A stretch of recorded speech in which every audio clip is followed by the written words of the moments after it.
본문의 말씀을 가지고 주님이 세우시고 다스리시는 교회라는 제목으로 하나님 말씀 전하도록 하겠습니다. 지난주에는 교회를 충만케 하는 은사에 대해서 우리가 좀 살펴봤습니다. 특별히 이제 바울은 교회가 한 몸이지만 많은 지체를 가진 존재다라고 교회를 설명을 했습니다.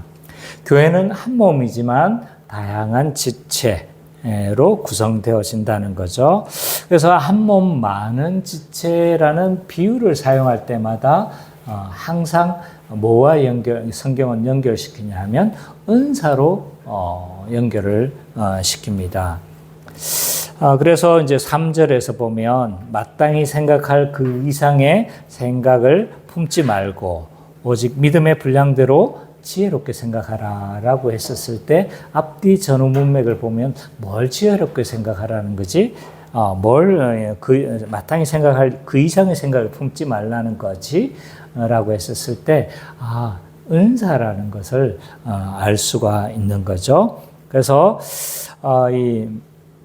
문맥을 살펴보면 한 몸 많은 지체인 은사에 대해서 우리는 지혜롭게 또 생각해야 된다라는 것을 알 수가 있습니다. 그래서 이 자신에게 주신 이 은사를 지혜롭게 생각한다는 건 뭐 한 거예요? 너무 이 은사를 과대평가하지도 말라는 거예요. 하나님이 주신 선물에 불과한 거죠. 이게 굉장히 귀하지만 그 출처가 어딘 거예요? 하나님으로부터 주어진 거죠. 그렇기 때문에 이것을 내가 교만할 필요도 없고 또 이거 날 위해서 그냥 내가 잘 먹고 살라고 이걸 주신 것도 아니고 뭐 하라는 걸 교회를 위해서 하나님 나라의 분깃으로 주어진 것이기 때문에 너무 높게도 보지 말고 너무 이걸 또 하찮게 생각해서도 안 된다는 거예요. 그래서 어떤 은사들은 사람이 눈에 안 띄는 거예요. 그래서 조용히 어떻게 보면 아무도 보지 않지만 아무도 알아주지 않지만 그러나 교회가 존재하는 데 있어서 굉장히 중요한 역할을 차지할 수도 있는 거죠. 그렇기 때문에 너무 높게도 보지 말고 너무 낮게도 보지 말라라고 그렇게 이야기를 하고 있습니다. 그러면서 이제 6절과 8절을 보면 우리에게 주신 은혜대로 받은 은사가 굉장히 다양하다라고 이야기를 해요. 구체적으로 이제 은사들이 얼마나 다양한지 하나하나 예를 들어가면서 그 은사들을 언급하고 있습니다. 첫 번째로 이제 언급하고 있는 은사가 예언의 은사였죠. 근데 이 예언의 은사는 어떻게 사용하라고 이야기를 합니까? 믿음의 분수대로 예언하라 라고 이야기를 해요. 근데 이 예언의 은사가 뭐라고 했습니까? 성경적인 사고와 생각을 가지고 어떻게 해요? 다른 사람을 덕을 세우고 권면하는 거다라고 했죠. 그래서 예언의 은사가 옛날부터 많이 오해되어져 왔어요. 아주 일부분입니다. 그 부분은. 근데 이제 기본적으로 예언의 은사는 성경적인 말로 권면하고 위로하는 것이 예언의 은사다. 그래서 목회자가 이 설교하는 것이 예언적 사역이라고 해요. 그래서 예언을 하는 거죠.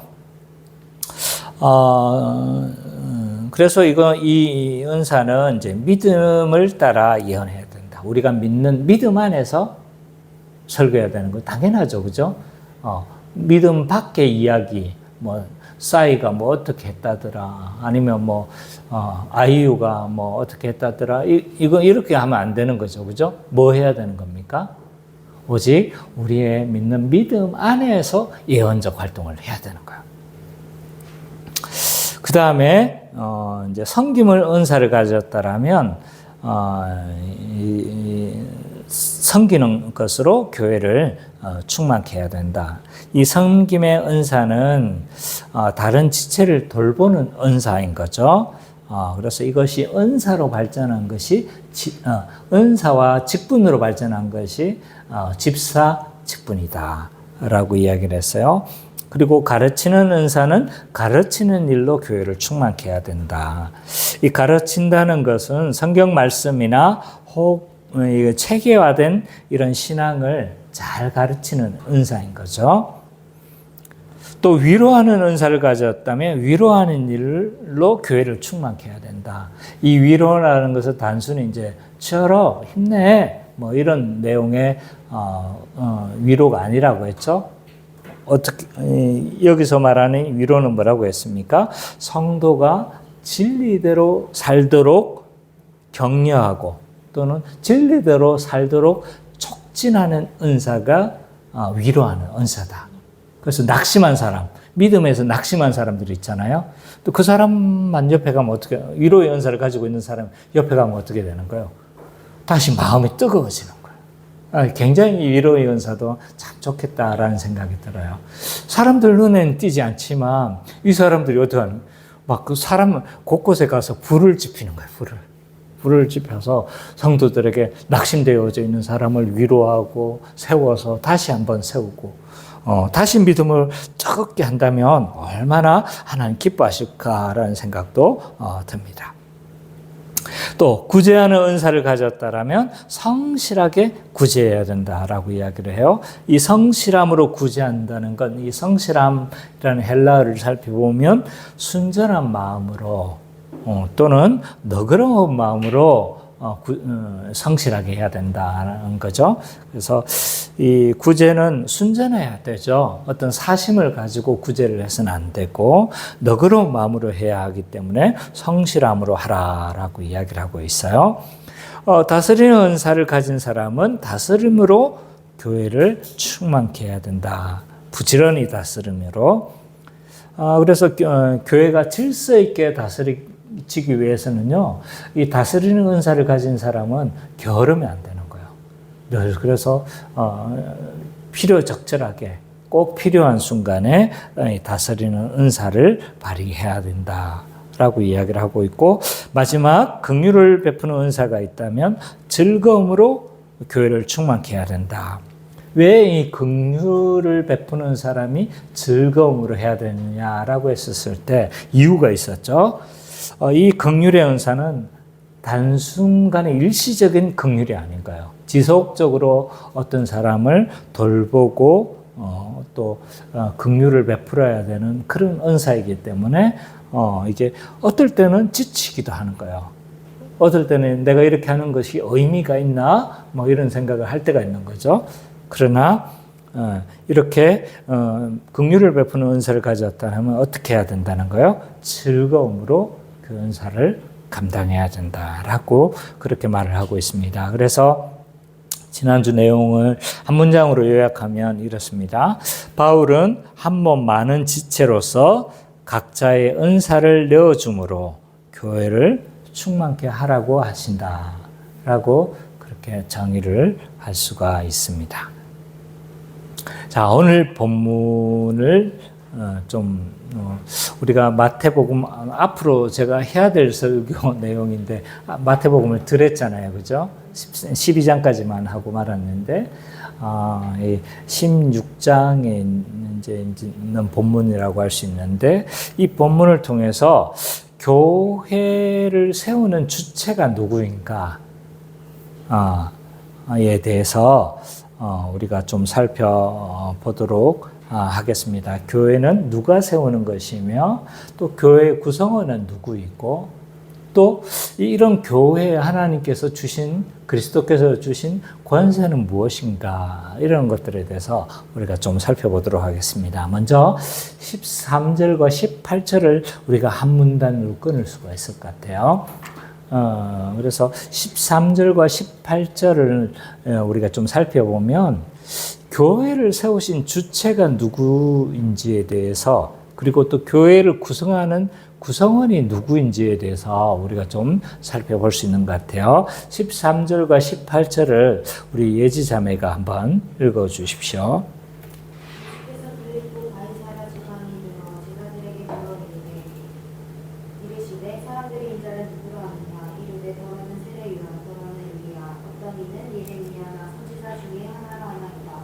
이르시되 너희는 나를 누구라 하느냐 시몬 베드로가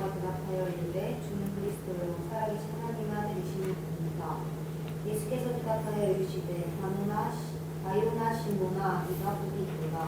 이를 내게 알게 하미는 혈육이 아니고 하늘의 계시니 아버지시니라. 또 내가 내게 이르노니 너는 베드로라. 내가 이 반석 위에 내 교회를 세우노니 인도의 권세가 이르지 못하리라. 자, 예수님은 마태복음 13장 이후, 우리가 12장까지 했는데 13장 이후 천국 비유를 하시고 난 이후부터 예수님의 사역 패턴이 많이 달라집니다. 왜냐하면 이 예루살렘까지 올라갈 때까지, 십자가에 죽으시기 직전까지 굉장히 이렇게 무리를 집중하기보다 제자들에게 집중하시는 것을 볼 수가 있습니다. 왜냐하면 예루살렘 입성하면 그때부터 예수님은 십자가에 달리시는 거잖아요. 그렇기 때문에 제자들을 준비시킬 필요가 있었던 것 같아요. 그래서 예수님은 이방을 돌면서요, 계속적으로 제자들을 가르치시고 또 하나님의 말씀과 하나님 나라의 복음에 대해서 더욱 이제 풍성하게 제자들을 가르치는 것을 볼 수가 있습니다. 그래서 오늘 본문을 보니까 들렀던 이방 지역 중에 한 곳이다라고 할 수 있습니다. 굉장히 북쪽까지도 올라가요. 두로와 시돈까지도 가시는 걸 봤을 때 굉장히 이렇게 북쪽 이방 지역으로 많이 도시는 것을 좀 볼 수가 있는데요. 오늘은 좀 비교적 이스라엘과 좀 많이 떨어지지 않은 이 가이사라 빌립보라는 지역을 예수님이 도착한 것을 볼 수가 있습니다. 이 가이사라 빌립보는요, 예수님이 제자들을 훈육하기 위해서, 가르치시기 위해서 들리셨던 이방 지역 중에 한 곳이다 라고 할 수가 있습니다. 이 가이사라 빌립보는요, 이 도시에 대해서 잠깐 좀 이야기를 해본다면 굉장히 우상숭배가 좀 뭐라고 해야 될까요? 활발한 이런 도시다라고 할 수가 있습니다. 원래는 이 헐몬산, 이스라엘 굉장히 북쪽에 보면 굉장히 높은 산이 하나 있어요. 이 헐몬산이 있는데 이 헐몬산에 아주 산 기슭에 아주 작은 마을이었습니다. 그러니까 산골 마을이다. 뭐 이렇게 생각하면 될 것 같아요. 근데 이런 산골 마을을 조금 특별하게 만든 사람이 누구냐면 빌립보 분봉왕이었습니다. 그러니까 헤롯의 후계자들이죠. 헤롯의 후계자가 이제 3명으로 딱 갈라지는데 한 명은 그냥 너무 뭐라고 해야 될까요? 너무 악행을 저질러서 결국은 로마에 의해서 강제 폐위가 되죠.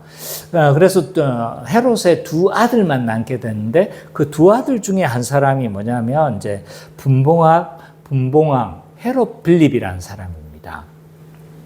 근데 이 사람이 로마에게 잘 보이기 위해서 헌정한 도시가 어디라는 거예요? 가이사라 빌립보입니다. 그러니까 누구의 이름을 딴가요? 가이사. 그러니까 이제 우리 발음으로 하면 시전 거예요. 시전. 그래서 가이사라는 이름으로 해가지고 이 도시를 로마 황제에게 약간 뭐라고 해야 될까요? 헌정한 이런 도시다. 라고 할 수가 있습니다. 그래서 처음에는 가이사라라는 이름만 붙였는데 이거 조금 아쉬웠나 봐요. 그래서 누구의 이름도 넣은 거예요? 자기 이름도 넣은 거예요. 그래서 가이사라 빌립보라는 이름이 붙었던 거죠. 이곳 사람들은요, 굉장히 우상숭배를 굉장히 좀 왕성하게 했습니다. 그래서 크게 2개의 우상이 주류를 이루었죠. 하나는 판이라는 우상을 섬겼어요. 판이 무슨 신일까요?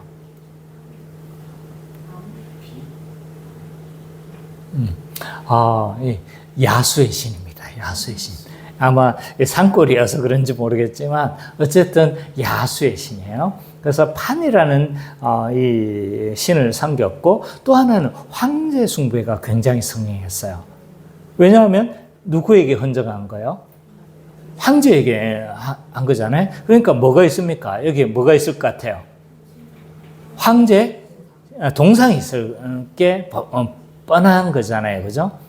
그러니까 황제 숭배와 이 굉장히 이제 우상 숭배가 성행한 지역이었다라고 할 수가 있어요.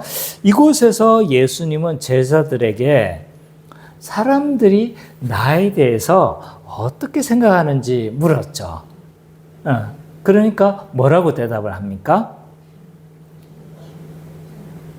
어떤 사람은 뭐 세례 요한으로, 어떤 사람은 엘리야로, 어떤 사람은 예레미야나 선지자 중에 하나로 이해합니다라고 이야기를 했죠. 그래서 이 제자들은 사람들이 예수님에 대해서 어떻게 생각하는지에 대해서 이렇게 전달을 해줬습니다. 근데 이 언급했던 한 사람들은 각각의 이유가 있어요. 왜냐하면 어떤 사람은 세례 요한으로 이해를 했죠. 왜 사람들은 예수님을 세례 요한이라고 생각을 했을까요? 이때쯤은 그의 세례 요한은 죽었다고 봐야 되거든요. 죽었는지 정확하지 않습니다. 제가 조금 헷갈리는데, 왜 예수님 죽었을 거예요, 그죠? 근데 왜 예수님을 세례 요한으로 이해를 했을까요? 예? 왜냐하면 세례 요한도 굉장히 대단한 사람이었어요. 왜냐하면 AD 60년까지 그의 흔적을 성경에서도 찾아볼 수 있거든요. 왜냐하면 에베소에서 찾아왔던 사람이 세례 요한의 제자들이었거든요. 그러니까 AD 60년경에도 5, 60년경에도 누구의 영향력이 지금도 남아 있었던 거예요? 세례 요한의 제자들이 있었던 걸 봤을 때 세례 요한의 영향력도 작지가 않았어요. 근데 예수님을 세례 요한으로 좀 이해를 했던 이유는 세례 요한과 너무 유사했어요. 왜냐하면 세례 요한이 외쳤던 메시지가 거의 동일해요. 마태복음을 살펴보면 아시겠지만 회개하라. 회개하라. 천국에 대해서도 가까웠다라고 이야기를 하죠. 예수님도 뭐라고 이야기를 하는 거예요? 회개하라. 천국이 가까웠다.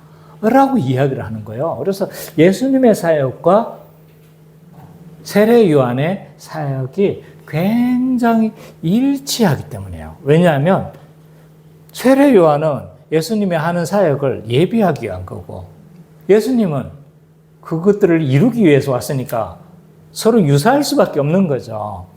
그러니까 아까 언급했던 헤롯 빌립도 있잖아요. 예수님을 뭘로 이해를 했냐면 세례 요한의 환생으로 이해를 했습니다.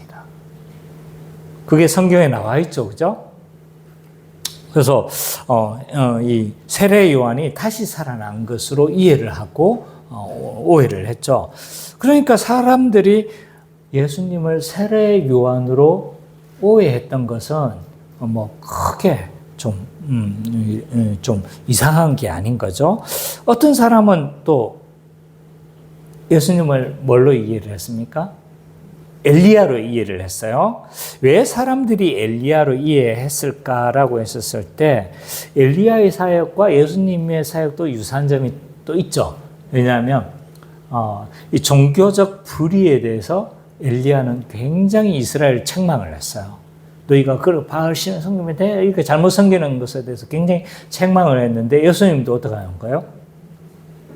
굉장히 책망하시죠. 거기에다가 말라기서에 뭐라고 예언되어져 있습니까? 오리라 한 엘리야. 메시아가 나타나기 전에 누가 나타날 거라는 거예요? 엘리야가 나타나서 그 길을 예비할 것이다. 라고 이야기를 하니까 오리라 한 그 엘리야가 아닌가. 사실은 세례 요한이었죠. 그죠? 그래서 엘리야로 오해하기도 했습니다. 또 어떤 사람은 예레미야나 선지자 중에 하나로 이해를 했어요. 이 마카비서를 보면 종말에, 그러니까 메시아가 나타날 무렵에 예레미야 같은 인물이 나와서 이스라엘의 영광을 재현할 것이다 라는 예언이 있어요. 그러다 보니까 예레미야로도 생각한 사람이 있었어요. 또 선지자로 이해한 사람은 누구냐면 일반적인 선지자가 아닌 거예요. 모세가 뭐라고 예언했습니까? 오리란 나 같은 선지자가 올 것이다 라고 이야기를 한 거죠. 그러니까 이 공통점이 다 있어요. 이 공통점은 뭐냐? 약속된 누구예요? 예언자적인 인물들인 거예요. 메시아의 앞길을 예비하는 자점으로 생각을 한 거예요. 근데 예수님은 뭐였습니까? 메시아였죠. 그죠? 메시아인 줄을 간파하지 못했던 거죠. 그래서 예수님은 이 대답에 만족하실 수가 없는 거죠. 그러니까 제자들의 생각은 어떤지 묻는 거예요. 그래서 그러면 너희는 나를 누구라고 생각하느냐라고 묻죠. 제자들에게 물었습니다. 이때 낯서기 좋아하는 시몬 베드로가 뭐라고 이야기를 합니까? 주는 그리스도시요 살아계신 하나님의 아들이시니이다 라고 대답을 했습니다. 근데 이 베드로는 예수님에 대해서 메시아라고 고백할 뿐만 아니라 그리스도와 메시아는 같은 단어예요. 그리스도는 헬라어고 메시아는 히브리어다. 같은 뜻입니다. 기름 부음 받은 자. 그러니까 메시아라고 고백했을 뿐만 아니라 하나님의 아들이다라고 고백해요. 거기에다가 주라고도 고백했어요. 사도신경에 보면 뭐라고 합니까? 우리 주 예수 그리스도 하나님의 아들까지. 그러니까 이 베드로가 고백했던 이 신앙은요, 지금 우리의 사도신경의 주 예수 그리스도 독생자와 하나님의 아들, 하나님의 그 사도신경 어떻게 돼요? 그 예수님에 관한 첫 부분이 어떻게 됩니까? 주 그의 그 외아들 주 예수 그리스도를 고백하잖아요. 그러니까 사도신경에서 고백했던 그 고백과 거의 일치를 하고 있는 것을 볼 수가 있습니다. 그래서 이 메시아라는 건 그 메시아라는 거죠. 구약에서 오리라 한 그 메시아가 당신일 뿐만 아니라 주 하나님 나라의 왕으로서 통치자로서 오신 것이며 하나님의 아들이시라. 곧 하나님과 동일 본질로서 이 베드로는 이해를 했던 겁니다. 그러니까 이 베드로의 고백은요, 이 보통 고백이 아닌 거예요. 하나님 나라의 왕으로서 또 하나님과 동일 본질로서 또 구약의 오리라 한 그 메시아로서 예수님을 분명하게 인식하고 있었던 것을 볼 수가 있습니다. 예수님은요, 이 대답에 대해서 굉장히 만족해 하셨던 것 같아요. 제대로 간파한 거니까요. 그래서 내가 복이 있다라고 말씀하시면서 이 반석 위에 내 교회를 세우시겠다라고 약속하고 있어요. 이 반석 위에 교회를 세우시겠다. 이 반석이라는 것은 이제 나중에 좀 살펴보겠지만 천주교와 우리의 해석이 다릅니다. 우리는 이 반석을 뭘로 생각하는 거예요? 베드로와 또는 제자들의 신앙 고백 위에 교회를 세우겠다. 이렇게 신앙을 고백하는 사람들만 누구라는 거예요? 교회의 참된 구성원이다라는 것을 예수님은 말씀하시죠.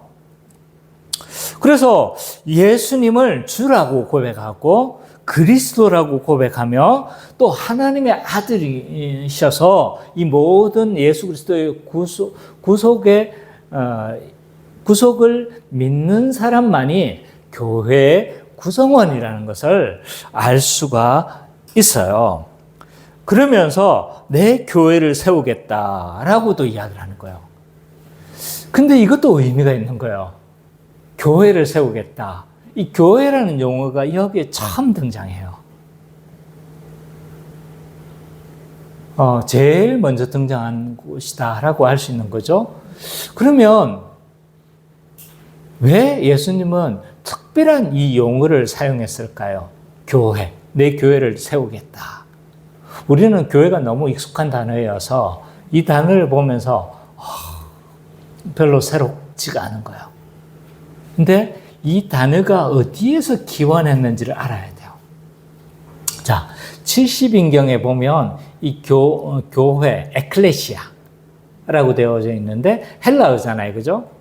근데 구약 성경을 헬라어로 번역한 것이 70인경입니다. 예수님이 오시기 이제 오래 전인 거죠. 한 100년 전에 이렇게 번역한 거니까. 그런데 구약의 어떤 단어를 이 에클레시아로 번역했어요. 그러니까 구약 성경밖에 없어요. 70인경은. 근데 어떤 단어를 에클레시아로 바꿨을까요? 카알이라는 용어. 히브리어 카알을 에클레시아로 대용해서 번역을 한 거죠. 그럼 카알이 뭡니까? 라고 했었을 때 하나님의 백성을 상징해요. 그러니까 이스라엘 백성을 뭘로 번역한 거예요? 이스라엘 백성을 상징하는 카알을 에클레시아로 번역한 거죠. 근데 예수님은 이 용어를 사용하시는 거죠. 내 교회를 세우겠다. 그러면 이스라엘과, 그러니까 교회는 같은 단어입니까? 다른 단어입니까? 같은 단어인 거죠. 그러니까 교회라는 건요, 이스라엘을 대체한다는 것을 알 수가 있어요. 이스라엘을 대체하는 거죠. 그래서 참 이스라엘은 누굽니까? 구약에 나왔던 유대인이 참 이스라엘이 아니고, 이건 성경에 나와 있죠. 참 이스라엘은 누굽니까? 교회입니다. 교회가 이제 참 이스라엘로 이스라엘을 대체하는 것이라는 것도 알 수가 있습니다.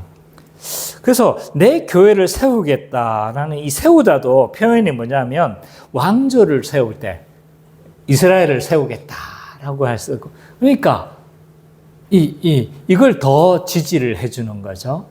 그러니까 이스라엘을 대체한다는 걸 보여주는 거예요. 그래서 이런 교회는 그리스도께서 세우시기 때문에 내 교회다. 또 그분이 통치하시기 때문에 내 교회다. 주님의 교회다. 라고 그렇게 칭하고 있음을 볼 수가 있습니다. 그래서 13절과 18절을 통해서 우리는 몇 가지 사실을 볼 수가 있는 거예요. 교회의 구성원은 누구라는 거예요? 베드로와 같이 신앙 고백하는 사람만이 교회의 구성원이다 라는 것을 알 수가 있고, 이 교회는 어디를 대체하는 거예요? 구약의 이스라엘이 있었다라면, 12지파의 이스라엘이 있었다라면, 이제 12제자의 교회가 이것을 대체한다는 사실도 보여주고 있고, 이 교회는 누구의 교회입니까? 주님의 교회인 거죠. 왜냐하면 그분께서 세우시고 그분이 통치하시기 때문에 그분의 교회라는 것을 우리는 알 수가 있습니다. 그러면서 18절까지 우리가 읽었지만 18절 끝부분이 있어요. 음부의 권세가 이기지 못하리라. 여기서부터 20절까지를 우리가 좀 살펴봤으면 좋겠는데, 여기서는 교회에 주시는 하나님이 교회에 주시는 그 권세가 무엇인지를 분명하게 드러내고 있습니다. 회원자매가 한번 좀 읽어주세요. 음부의 권세가 이기지 못하리라. 여기서부터. 또 내가 내게 이르노니 너는 베드로라. 내가 이 반석 위에 내 교회를 세우리니 음부의 권세가 이기지 못하리라. 내가 천국 열쇠를 내게 주리니 내가 땅에서 무엇이든지 내면 하늘에서도 내릴 것이요 내가 땅에서 무엇이든지 풀면 하늘에서도 풀리리라 하시니라. 이에 제자들에게 권고하사 자기가 그리스도인 것을 아무에게도 이루지 말라 하시니라. 자, 18절 하반부에서부터 19절을 살펴보면 그리스도께서 교회를 세우시고 교회에게 주신 권세가 두 가지가 등장합니다. 18절 하반부에 등장하는 게 뭐예요? 음부의 권세가 교회를 이기지 못할 것이다 라고 이야기를 해요.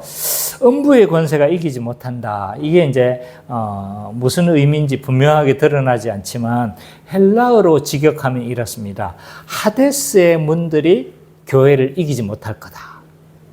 하데스의 문들. 하데스는 뭐예요? 지옥이에요. 근데 하데스의 문들이 교회를 이기지 못할 거다. 그런데 우리 한글 번역에서는 이 문들을 뭘로 번역한 겁니까?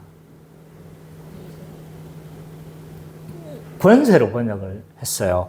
왜 문들을 권세로 번역했을까? 왜냐하면 고대 문은요, 단순한 출입구가 아닙니다. 우리는 이제 성문이나 이런 걸 봐보면 뭐예요? 단순한 출입구잖아요. 그죠? 사람들이 왕래하는 이런 단순한 문입니다. 그러나 이스라엘에게 있어서 이 문은요, 단순한 문을 의미하지 않습니다. 왜냐하면 이 문들은요, 그 도시의 힘과 권위를 상징하는 장소였습니다.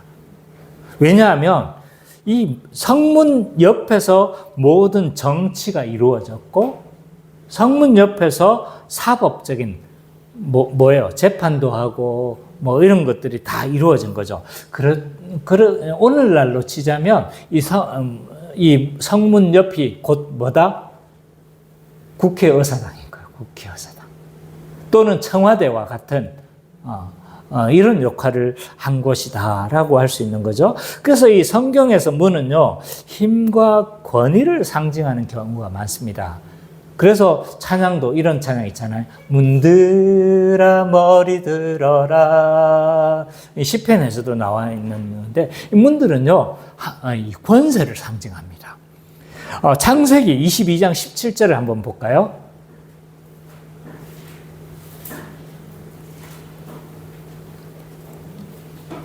몇 군데가 여러 군데 많이 있는데 대표적인 구절이 이제 문이 권세를 상징한다는 걸 보여주는 곳이 있습니다. 22장 17절 한번 볼까요? 같이 읽어봅시다. 시작. 내가 내게 큰 복을 주고 내 씨가 크게 번성하여 하늘의 별과 같고 바닷가의 모래와 같게 하리니 내 씨가 그 대적의 소문을 차지하리라. 자, 아브라함에게 약속했던 그 언약을 다시 그 족장들에게 갱신하는 내용이에요. 근데 하나를 더 추가했죠. 이게 씨가 번성해요. 하늘의 별과 같이 그렇게 되어질 거다. 큰 복을 줄 거다. 다 같은데 하나가 더 있어요. 뭐예요? 내 씨가 그 대적의 성문을 차지할 거다. 원수의 성문을 차지할 될 거다. 그 씨가. 누구에 대한 예언인 것 같아요? 예, 그리스도에 대한 예언이고, 그리스도께서 이 사탄의 권세를 완전히 무너뜨리게 될 것에 대해서 지금 이야기를 하고 있는 거죠. 그러니까 근데 권세라고 하지 않고 뭐라고 이야기를 한 거예요? 성문을 차지할 거다라고 이야기를 하고 있는 거죠. 그래서 고대에 있어서 성문은 물론 뭐 이제 장소를 지칭하는 것이기도 하지만 상징적인 의미로도 사용한 거예요. 뭐냐? 권세, 힘, 권위 이런 것들을 의미할 때가 많습니다. 그래서 오늘 원래 단어는요, 하데스의 문들이 이기지 못할 거다라고 했는데 오늘 보니까 이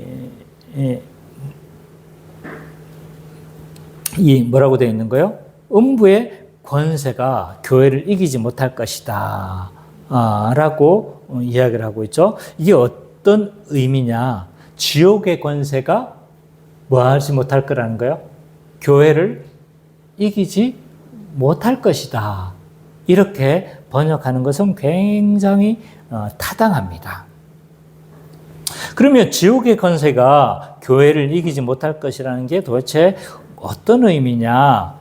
우리가 예수를 믿음으로 그리스도와 연합되어지고 그리스도와 연합되어질 때 우리는 한 몸, 한 세 사람으로서 교회가 되어지는데, 그래서 교회에 속하게 되면 우리는 어떻게 되는 거예요? 심판과 저주에서 벗어나죠. 뿐만 아니라 절대로 지옥에 떨어지지 않습니다. 이걸 잘못 이해하면 안 돼요. 지옥에 안 떨어지니까 마음대로 살자, 즐기고 놀자, 죄짓자, 이렇게 하면 됩니까? 안 됩니까? 이건 신자의 마음이 아니에요. 이런 논리를 주장하는 사람이, 극단적으로 주장하는 사람이 박옥수 목사입니다. 구원파예요, 구원파. 가끔 구원파 큰 집회 하죠, 그죠? 그래 전광판, 시내 전광판에 뭐라고 되어 있습니까?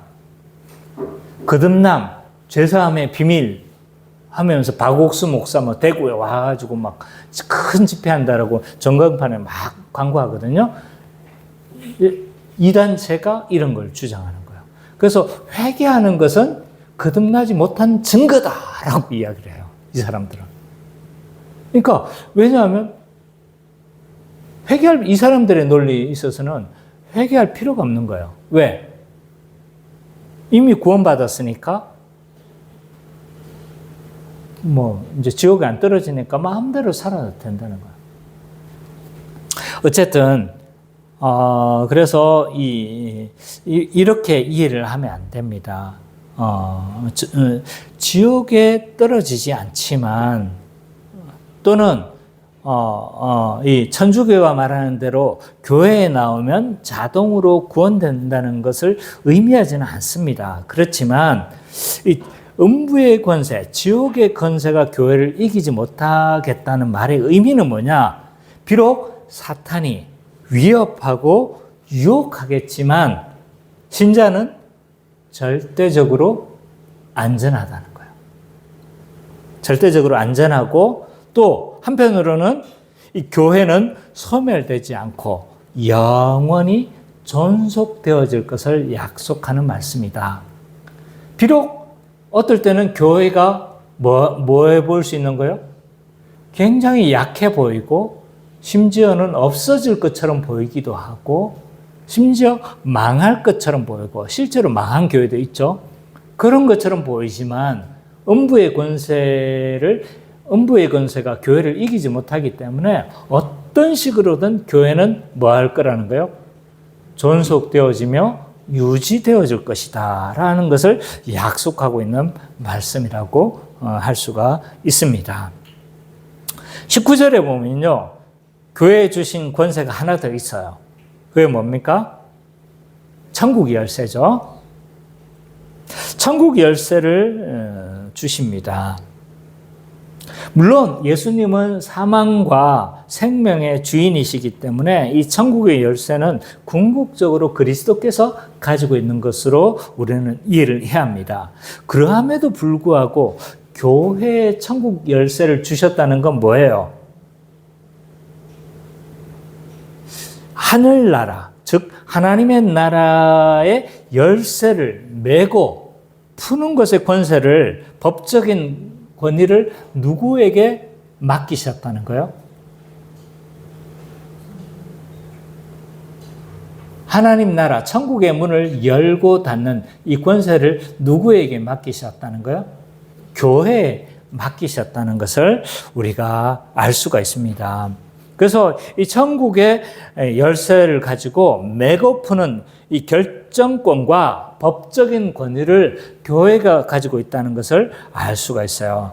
그러면 이 천국의 열쇠를 매고 푸는 것이 어떻게 교회 가운데 실제적으로 나타나냐라고 했었을 때 이게 우리 이제 하이델베르그에서 배웠죠. 어떻게 나타난다고 했습니까? 교회 천국과 열쇠는 무엇으로 나타납니까?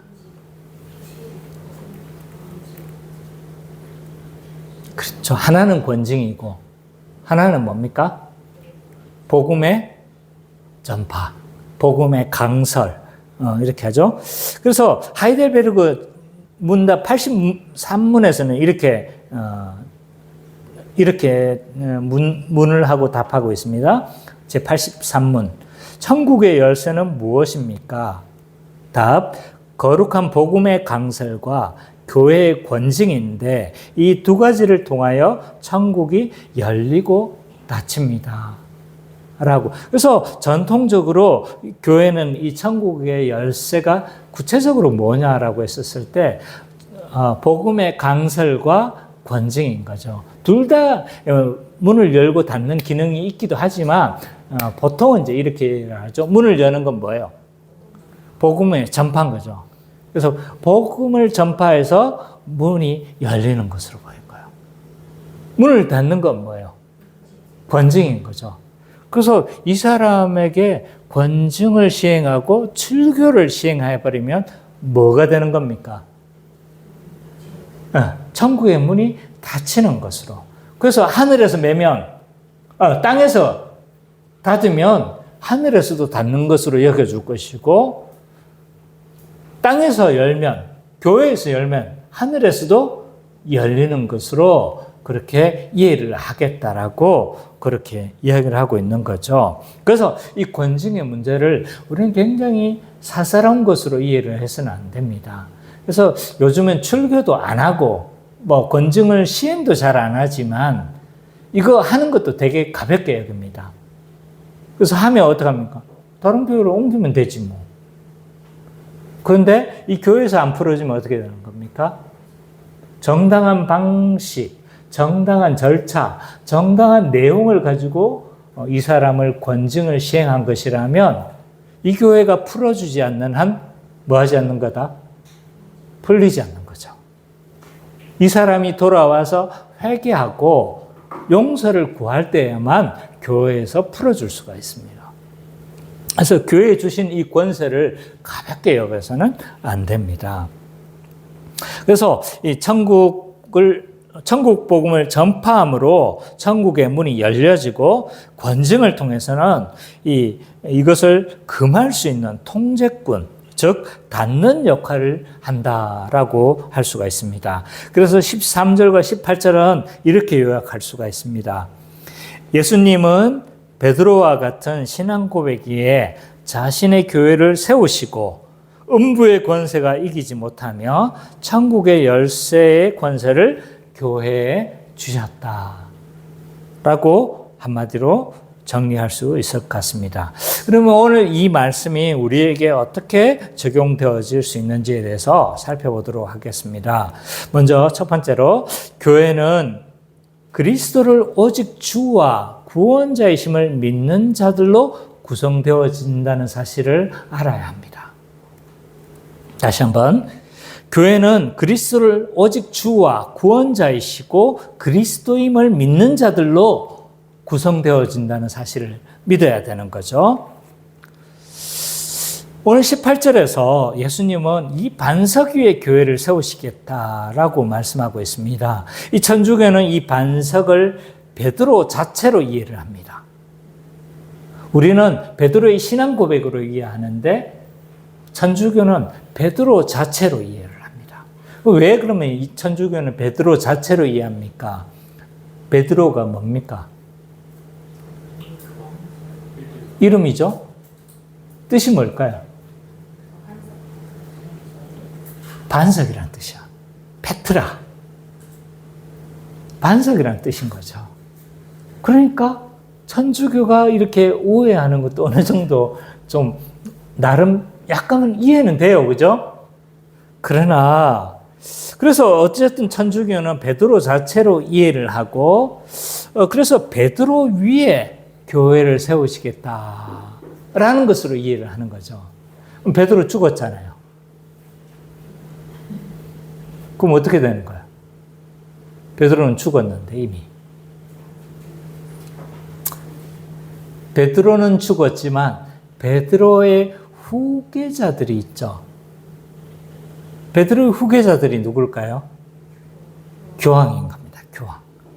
그래서 52대 100대 교황 이렇게 되어 있잖아요. 정확하게는 베드로의 후예로 이해를 하고 있어요. 그래서 1대 교황을 베드로로 이해를 하고 있고 나머지 교황들은 다 베드로의 후계자로 이해를 천주교는 하고 있는 거죠. 그래서 이 천주교 안에 있어서 이 교황의 말은 절대적입니다. 왜냐하면 누구의 위에 세우겠다고 했습니까? 베드로 위에 교회를 세우겠다고 했잖아요. 그러니까 이 베드로인 교황의 말은 곧 누구의 말과 동일하다? 거의 예수님의 권위와 맞먹는 거예요. 그래서 이 교회와 교황의 권위는 절대적입니다. 그래서 그들이 이제 주장하는 교황 무엇을 여기에서 근거하는 겁니다. 오류가 없다는 거예요. 그리고 교황 수의권, 교황이 가장 절대적인 기준이고 가장 높은 권위를 가진다라고 말하는 수의권도 여기에서 다 나오는 것이다 라고 할 수가 있는 거죠. 그러나 반석을 이런 식으로 이해를 해서는 안 돼요. 이 반석 위에 세우겠다는 말은 베드로와 같은 신앙 고백 위에 교회를 세우겠다는 것으로 이해하는 것이 굉장히 합당합니다. 왜냐하면 다른 전체 복음의 사상이 이걸 지지하고 있기 때문이에요. 사도들의 터 위에 교회를 세우시겠다고 했죠, 그죠? 그렇기 때문에 생각해 보세요. 베드로가 뭐라고 그 베드로 위에 교회를 세우겠습니까, 그죠? 그래서 베드로의 신앙 고백 위에 교회를 세우시겠다라는 것으로 우리는 이해를 해야 합니다. 베드로는 어떤 신앙을 가지고 있습니까? 예수님을 주 그리스도 하나님의 아들로 고백했죠. 이것은 사도신경에서 그 외아들 우리 주 예수 그리스도를 믿는다는 것과 동일한 신앙 고백이다 라고 할 수가 있습니다. 그래서 예수님을 구원자이며 하나님 나라의 왕으로서 메시아로서 하나님 나라의 왕이심을 믿는다는 것을 의미합니다. 조금 의역해서 표현해 본다면 즉 거듭난 자만이 하나님의 백성임, 중생한 자만이 하나님의 통치를 받는 자만이 누구이다? 교회의 구성원이며 신자이다 라는 것을 알 수가 있습니다. 그렇기 때문에 교회의 구성원은 반드시 이런 신앙 고백하는 신자, 즉 거듭난 중생한 사람 또는 하나님의 통치를 받는 신자만이 교회의 참된 구성원이 되도록 노력해야 합니다. 교회는 이것을 가볍게 여겨서는 안 되는 거죠.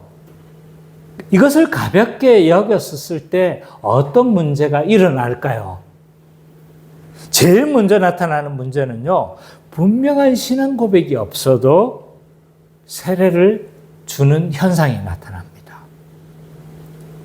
성경은요, 분명한 신앙을 가지고 있는 자, 거듭난 증거를 가지고 있는 자를 세례를 주는 것으로 그렇게 성경은 이야기를 하고 있지만, 그러나 이것을 가볍게 여기다 보니까 분명한 신앙 고백이 없어도 세례를 주는 현상들이 나타나는 거죠. 그래서 출석한 지 1년이 되었으니까 1년 되었네요. 세례 받읍시다 라고 하면서 그의 신앙이 어떠하든지 살펴보지도 않고 자동적으로 학습을 주고 자동적으로 세례를 주는 것은 안 된다는 거죠. 안 받으려고 하는 경우, 어떤 경우, 자기가 생각해봐도 자기는 믿는 사람 같지가 않거든요. 그래서 나는 세례 받으면 안 될 것 같습니다 라고 말을 함에도 불구하고 어떤 경우 세례를 주는 거죠. 세례를 받아두면 좋습니다. 마치 불교에 수계를 주는 것과 같이 일종의 이제 불교 다니는 사람들은 뭐 합니까? 뜸을 하나 놔줘요. 이걸 수계라고 하는데 손에다가 일종의 약간 표시를 약간의 화상의 표시를 남겨두는 거죠. 그래서 이 사람이 항상 자신이 뭘로 인식하도록 불자임을 인식하도록 하는 거죠. 우리가 믿는 것은 그것과 다릅니다. 우리가 세례를 주는 것은 그게 아닌 거죠. 이 사람이 신자가 되라고 세례를 주는 것이 아니고 이 사람이 신자이기 때문에 그거에 대한 확증으로 주는 것이 뭐냐면 세례인 거예요. 그런데 이것이 분명하지 않으면 이것을 가볍게 여기면 아무에게 세례를 주게 됩니다. 왜 이렇게 신앙이 분명하지 않은데도 교회는 세례를 주려고 하나? 여러 가지 이유가 있을 겁니다. 그 중에 중요한 이유 중에 하나는 성장주의입니다. 성장주의. 이 성장주의가 뭐냐면 숫자적으로 성장한 교회만이 영적이고 숫자적으로 성장한 교회만이 성공한 목회자로 인정하는 것을 성장주의라고 하는 거죠. 미디어는 교회가 갑자기 개척했는데 여전히 저는 개척하는데 겨우 10명 넘어갈 정도예요. 저를 미디어에서 주목할까요? 주목하지 않을까요? 저한테 와가지고 한번 물어본 적이 없어요. 네. 근데 내가 개척했는데 갑자기 1000명의 교회가 됐어. 그럼 어디서 찾아올까요? CBS에서 막 찾아올 겁니다. 이게 우리가 어디에서 물들었다는 거예요? 이미 성장주의에 물들어 있다는 거예요. 그러니까 성공한 숫자적으로 큰 교회만이 영적이고 숫자적으로 큰 교회를 목회하는 목사만이 영적인 또는 성공한 목회자로 여기는 이 성장주의에 물들었기 때문이에요. 노예도 마찬가지입니다. 개척교회 한 열 몇 명 이렇게 저는 굉장히 자랑스럽지만 이렇게 간다고 해가지고 제가 간다고 해가지고 어떤 목사님은요 그냥 대충 악수합니다. 왜? 하찮게 보이거든요. 뭐에 물들어 있는 겁니까? 우리가 성장주의에 물들어 있는 거예요. 근데 이런 개척교회 목사도 성장주의에 물들 수가 있는 거예요. 그럼 어떻게 하겠습니까? 이 사람이 신앙이 어떠하든지 이 사람이 거듭났다라는 증거가 안 보임에도 불구하고 뭐 한 겁니까? 어떻게 해서든 세례를 줘서 숫자적인 부흥을 이루려고 하는 것이 성장주의라고 할 수 있겠죠.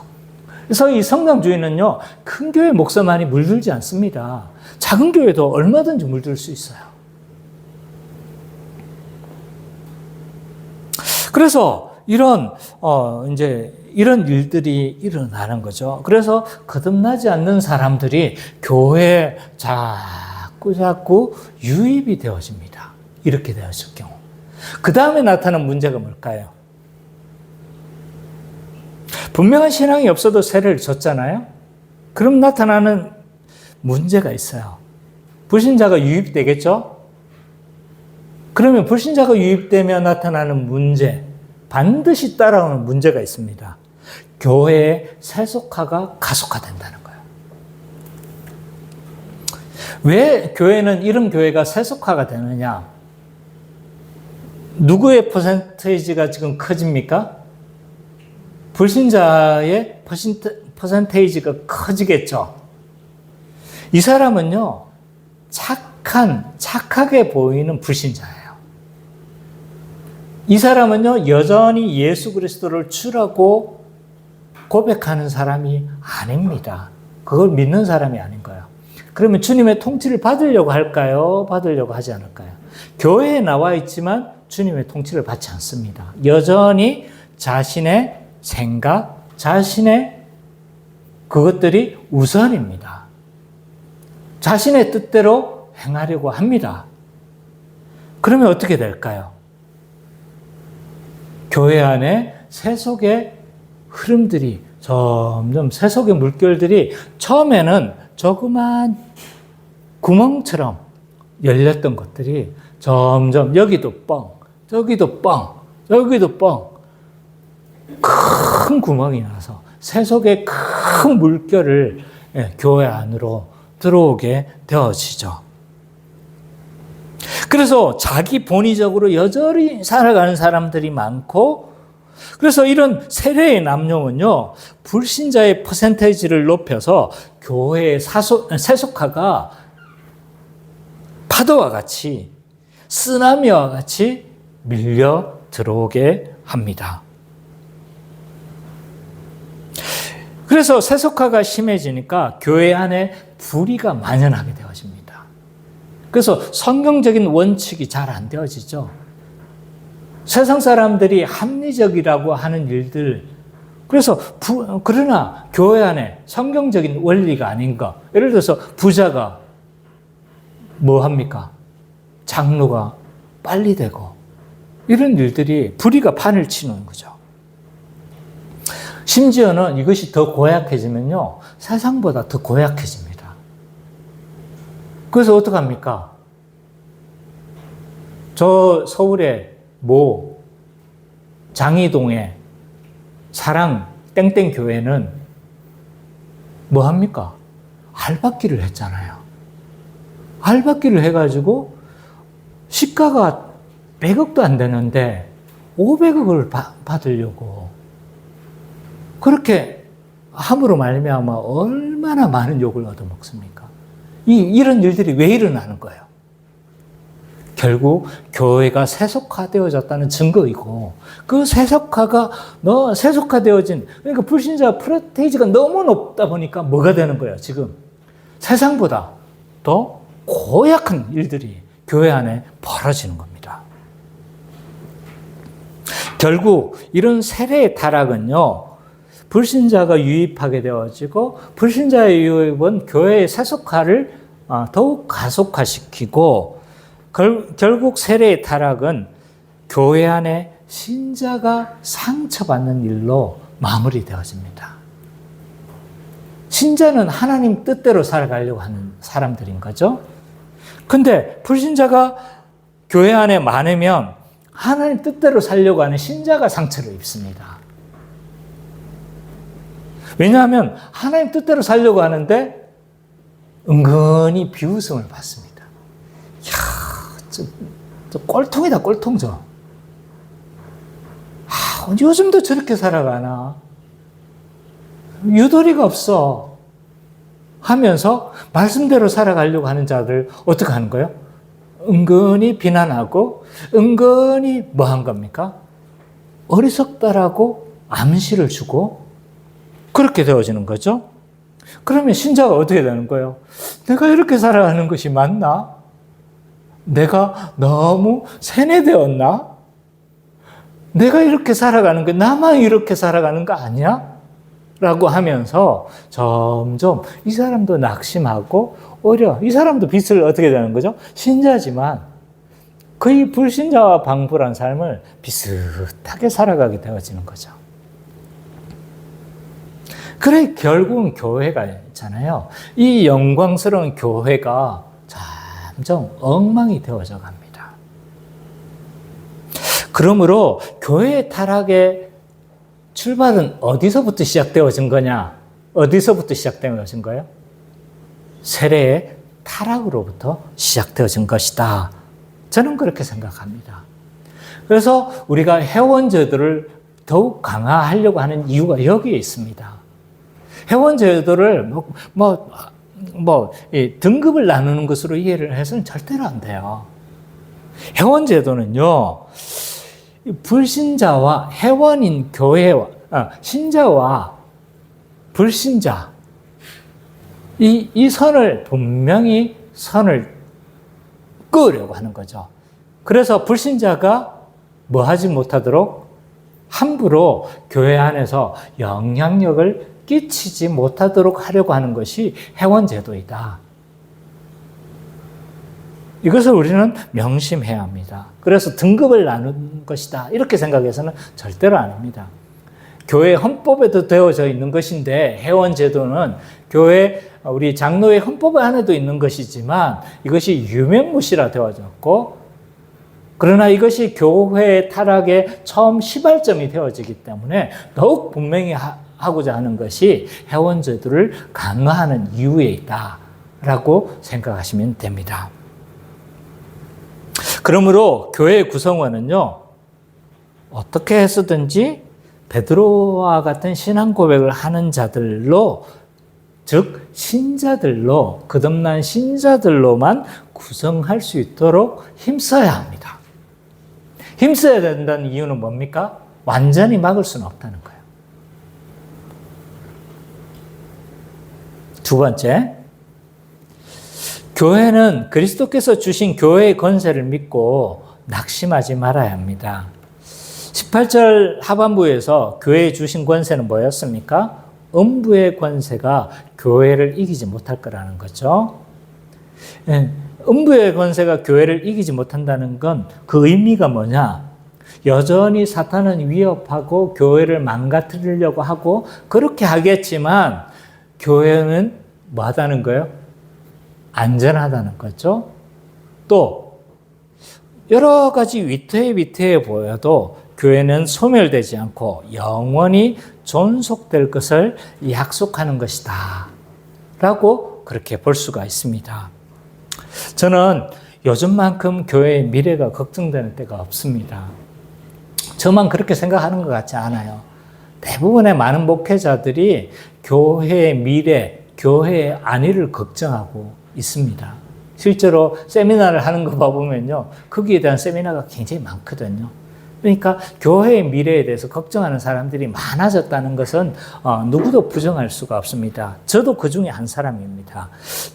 교회의 미래가 굉장히 걱정되어집니다. 왜냐하면 몇 가지 이런 징후들을 봐보면요, 향후 이대로만 지속된다면 하나님의 은혜가 없고 이대로만 지속되어진다면 향후 50년 내에 교회는 엄청나게 지금의 10분의 1도 안 될 만큼 더더욱 약해질 것은 거의 확실합니다. 제가 이렇게 보는 몇 가지 근거가 있습니다. 그 근거 중에 하나는요, 주일학교가 지금 몰락되어졌다는 거예요. 한 나라의 미래는요, 그 인구 구성원이 얼마나 젊은가, 아니면 얼마나 노령화가 되어졌는가에 따라서 그 한 나라의 미래가 예측되어질 수가 있습니다. 그래서 인구 구성원이 젊으면요, 그 경제가 활력이 있죠. 왜냐하면 생산력을, 생산 활동을 활발히 할 수 있는 사람들이 많으니까 경제가 활력이 생길 수밖에 없어요. 반대로 노령화가 되어지면, 노령화된 인구가 많으면 경제의 활력이 떨어집니다. 이것은 뭐 검증되어진 거죠. 교회도 마찬가지입니다. 한국 교회의 미래는요, 다음 세대를 보면요, 거의 알 수가 있는 거죠. 지금 한국 교회는요, 심각한 주일학교가 붕괴되어졌어요. 붕괴라는 표현보다 더 큰 단어를 저는 사용하고 싶어요. 주일학교는 괴멸되어졌습니다. 지난주 월요일 날 목사님과 성경 연구를 하면서 이제 우연히 이제 주일학교에 대해서 이야기를 나왔다가 주일학교가 몇 명입니까? 라고 40명이라는 거예요. 교회가 100명이 안 되거든요. 40명이에요. 많습니까? 적습니까? 예. 김기혜 성도님 많습니까? 적습니까? 많은 거예요. 엄청나게 많은 거예요. 왜냐하면 2,000명 되는 교회가 지금 중등부가 30명이 안 됐어요. 10년 전이었어요. 그게. 어느 교회라고 제가 지칭하지는 않겠지만 제 친구가 다니는 그 교회 중등부가 30명, 40명이었어요. 그 교회는 지금도 2,000명쯤 다니고 있어요. 어떻습니까? 한번 생각해 봤으면 좋겠어요. 그 교회 자녀들만 나와도 30명 넘을까요? 안 될까요? 저는 충분히 넘는다고 생각해요. 자녀들도 지금 뭐 하지 않는다? 다 오지 않는다. 라고 봐야 되는 거죠. 그래서 지금 주일학교는요, 대형 교회를 봐도 몇몇 교회를 제외하고, 특별한 어떤 교회를 제외하고는요, 지금 주일학교는 거의 괴멸 수준에 와 있습니다. 제가 어렸을 적에 주일학교는요, 이 정도가 아니었어요. 제 어렸을 때 주일학교는요, 개척교회가 40명이었어요. 그래서 저도 주일학교가 한 40명의 그 교회를 다녔거든요. 그렇지 않습니까? 네, 지금은요, 우리도 주일학교가 없잖아요, 지금. 한 명 있나? 이 주일학교도 온전한 주일학교가 아니야, 지금.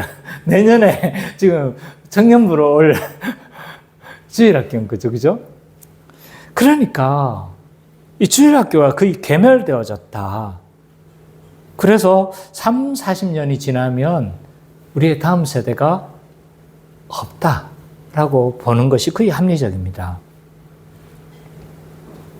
거기에다가 교회는 심각한 고령화에 지금 맞이하고 있습니다. 물론 인구가 고령화를 맞이하는 것도 있지만 교회는 그것보다 더 고령화가 되어져 있습니다. 이 주변 교회인데요. 어디라고 말을 하지 않겠지만 성가대가 주로 나이가 몇 살 때일까요? 보통 주축을 이루는 것이 30, 40대잖아요. 지금 성가대 나이대가 어떻게 될까요? 예, 그렇습니다. 성가대가 지금 60대가 주축이에요. 심각한 고령화를 맞이하고 있는 거죠. 그리고 이 많은 활력이 없는 교회를 가보시면 알겠지만 공예배를 참석해 보면요, 다 어르신들이에요. 젊은 세대가 없습니다. 교회의 미래는 뻔합니다. 거기에다 이 교회의 미래를 걱정할 수밖에 없는 또 하나 이유가 있는데, 주일학교가 몰락했다, 고령화를 맞이했다, 또 하나는 목회자 후보생의 감소입니다. 심각하게 줄어들고 있어요. 제가 총신단을 쓸 때, 그러니까 한 30년 전으로 봐야 되겠죠? 제가 30년 전에 총신 입학했었을 때, 평균적으로, 경쟁률이 몇 대 0이었을까요? 그 정도는 아니었어요. 한 3대 0, 좀 높으면 4대 0, 이 정도였어요. 예? 4대 1. 어쨌든, 그 정도였죠. 지금 총신대는요, 교단 전체의 신학교인데도, 그리고 정원을 많이 줄였어요. 줄였는데, 지금 미달입니다. 우리 때 몇 명인지 아세요? 9반까지 있었으니까 한 학년에 900명이었어요. 그러니까 우리 반 안에서도 누군지 다 몰라. 한 반에 100명이었으니까. 근데 지금 정원이 한 학년에 한 400명 정도밖에 안 되거든요. 반 이상이 줄었어요. 정원을 많이 줄였는데 이 정원도 뭐 하지 못하는 거예요, 지금? 채우지를 못하고 있습니다. 그러면 이 일들은 어떻게 되어지느냐 하면, 나중에는 이제 각 교회들마다 목회자가 없어질 거예요. 목회자가 없는 교회가 많이 생길 겁니다. 그리고 또 합병되어지는 교회도 많이 생기겠죠. 왜 이렇게 목회자 후보생이 심각하게 감소하냐? 왜 이렇게 목회자 후보생이 줄어들까요? 이유가 뭘까요?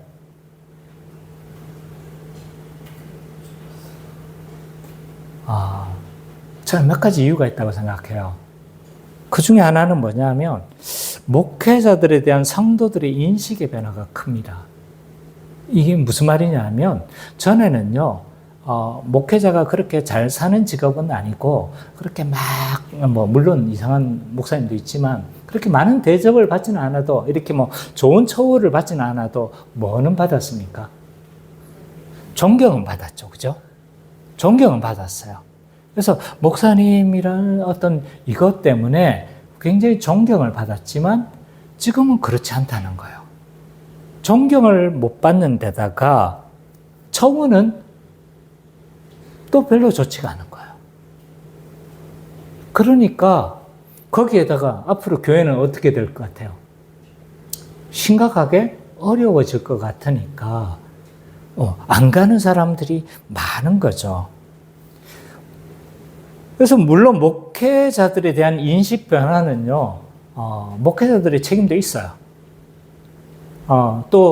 이 개인주의 시대, 권위를 싫어하는 이런 세속의 흐름이기도 하지만 또한 목회자들의 책임들도 있는 거죠. 어쨌든 이러한 이유로 인해서 목회자 후보생의 감소는 지금 심각한 수준으로 줄어들고 있다. 그럼 나중에는 이제 대구 시내에서도 목회자가 없는 교회들이 생겨날 수가 있다라는 현실이 주어질 겁니다. 그게 지금 어디서부터 지금 나오냐면 중소형의 한 100명 되는 이런 교회는 부교역자를 구할 수가 없어요, 지금. 대구는 구할 수가 없습니다. 이런 상황까지 왔어요. 지금은 이제 그 다음은 누가 줄어들 건가요? 담임 목회자들이 줄어들겠죠. 그러면서 심각하게 교회는 약해질 것으로 보여집니다. 하나님의 은혜가 베풀지 않는다면. 근데 이런 상황만 보면 교회의 미래는 굉장히 매우 걱정이 되어집니다. 근데 오늘 주님은 우리에게 약속하고 있어요. 음부의 권세가 교회를 이기지 못할 것이다. 약속하고 있는 거죠. 이 약속은 교회가 여전히 약화될 수는 있지만 소멸되지는 않고 계속적으로 존속할 것을 약속하는 것이다. 라고 볼 수가 있는 거죠. 여전히 교회는 지속이 되어질 겁니다. 하나님의 교회는 하나님이 이끄신다. 내 교회가 아니고 누구의 교회입니까? 주님의 교회인 거죠. 주님의 이 교회를 이끌어 가실 것을 우리는 믿어야 되는 거죠. 여전히 우리의 주님은 전능하시며 우리의 주님은 교회를 섭리하시며 우리의 주님은 우리의 교회를 붙드시고 계시기 때문에 이 사실을 믿고 우리가 담대히 나아갔으면 좋겠습니다. 거기에다 노회나 성모교회에서 제가 만나는 목사님들을 봐보면요, 여전히 소망은 있다. 여전히 귀한 목사님들이 많이 있다. 그래서 하나님은 이런 신실한 목회자들을 통해서 교회를 여전히 유지해 가실 것을 믿고 우리가 좀 달려가면 좋겠다라는 생각이 듭니다. 뿐만 아니라 이 주님께서 우리에게 주신 권세는요, 천국 열쇠예요. 그래서 이 천국 열쇠는 복음의 강설과 건징으로 우리는 이해를 해야 된다고 했습니다. 그래서 이 천국 복음을 전할 수 있는 권세, 또 복음에서 제외시킬 수 있는 문을 닫는 권세도 우리에게 주셨죠. 이 하나는 들리는 말씀이죠. 복음 강설은요. 또 권징은요, 지키는 말씀이다 라고 할 수 있는 거죠. 그래서 하나님이 우리에게 주신 무기와 같은 거다. 저는 그렇게 생각해요. 우리는 뭘 믿고 가야 되느냐? 하나님이 우리 교회에게 주신 권세가 뭐냐? 말씀과 권징인 거예요. 하나님이 교회에 주신 권세는요, 상담도 아니에요. 하나님이 교회에 주신 권세는요, 재정도 아닌 거예요. 하나님이 교회에 주신 권세는요, 목회자의 지도력도 아닙니다. 복음과 그 복음을 지키는 권징을 교회에 주셨다. 이 말씀을 믿으십니까? 그러면 우리가 어떻게 해야 될지 생각해 봐야 합니다. 하나님의 말씀을 신실하게 우리는 선포하고 신실하게 우리는 배우기를 힘써야 돼요. 이것만이 우리의 무기라고 믿어야 돼요. 이것만이 하나님이 우리에게 주신 권세임을 우리는 믿어야 합니다. 그래서 목회자는요, 함부로 설교하지 말고 본문을 충실하게 반영하는 이런 설교를 해야 되겠죠. 아무리 감동스러운 이야기, 눈물 찔찔 짜는 이야기를 한다 할지라도 그것으로 사람을 변화시킬 수 없습니다. 제가 뭐만 하나 보면 눈물 찔찔 짜는 영상이 하나 있어요. 뭔지 아세요? 우와! 맞아요. 김진호의 가족사진이라는 그 영상만 보면요, 정말 꽉 나요. 엄마 생각이 나, 엄마. 엄마가 날 위해서 이렇게, 너무 엄마 같은 노래 가사가 나의 이야기 같아서 그냥 그것만 들으면 너무 감동이라고 하면 뭐하지만 좀 그냥 울컥해요, 울컥. 근데 그거 듣는다고 해서 제가 변화되는 건 아니에요. 그거 듣는다고 해서 내가 중생이 일어나는 건 아니에요. 그거 듣는다고 해가지고 내가 갑자기 신자의 삶을 살아가는 건 아닌 거죠. 네.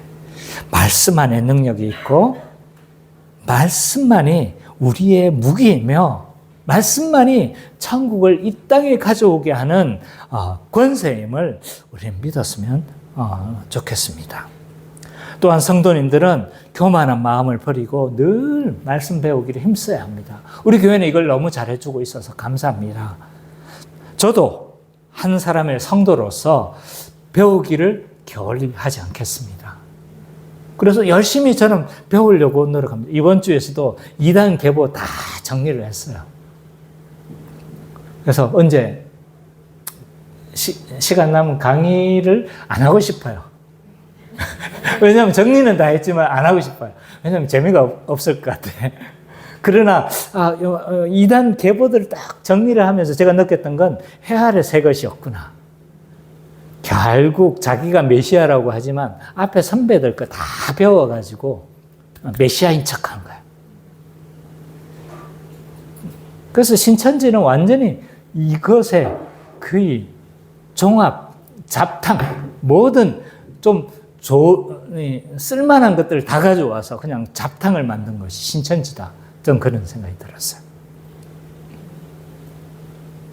그래서 이 말씀 안에 능력이 있음을 믿고 우리는 말씀을 배우기를 저도 힘써야 합니다. 또한 권징을 우린 신실하게 시행해야 합니다. 권징을 신실하게 시행하는 것은 쉽지가 않습니다. 왜냐하면요, 이 권징을 시행하는 건 문을 닫는 거잖아요. 우리의 지체를 잘라내는 거예요. 이게 쉽겠습니까?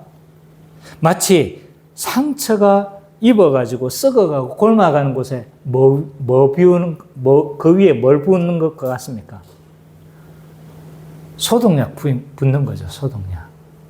아픕니까? 안 아픕니까? 미치잖아요, 그죠? 미치도록 아픈 것.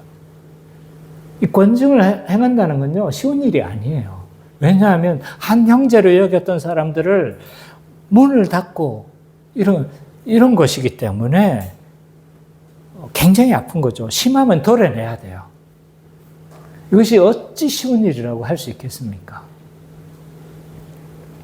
그러나 이 권징을 신실하게 시행하지 않는다면 교회는 점점 약화되고 말 것입니다. 만약 이 두 가지 천국 열쇠, 우리에게 주신 이 복음 강설과 또한 권징을 신실하게 우리가 시행하기만 한다면 이 땅에 하나님 나라가 더욱 강력하게 임할 것을 우리는 굳게 믿었으면 좋겠습니다. 그래서 오늘 본문의 말씀처럼 베드로와 동일한 신앙 고백으로 교회를 세워가고 주님이 교회에 주신 이 권세들을 사용해서 교회를 더욱 성경적인 교회로 세워가는 우리 기쁨의 교회 모든 성도님 되시기를 간절히 축원합니다.